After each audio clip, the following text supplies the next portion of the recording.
นูชื่อมาริดาค่ะส่วนนี้คือน้องหมาของหนูเองน้องหมาตัวนี้ชื่อปุยเมฆนะคะมันน่ารักมากๆเลยค่ะวันนี้หนูจะพาปุยเมฆไปฉีดวัคซีนไปก่อนนะคะทุกๆคน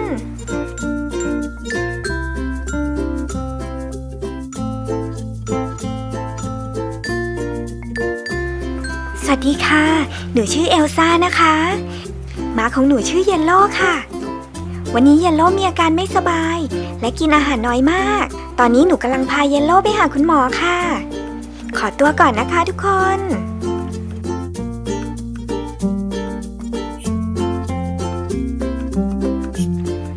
สวัสดีค่ะหนูชื่อจัสมินนะคะ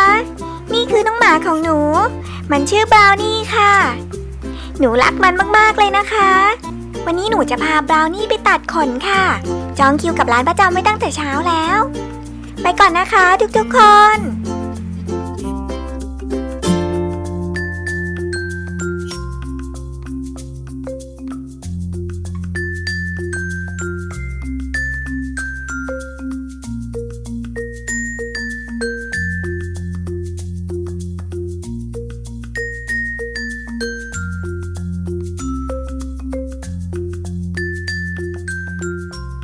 สำหรับคลิปนี้ป้านุกี้ต้องลาไปก่อนพบกันใหม่คลิปหน้า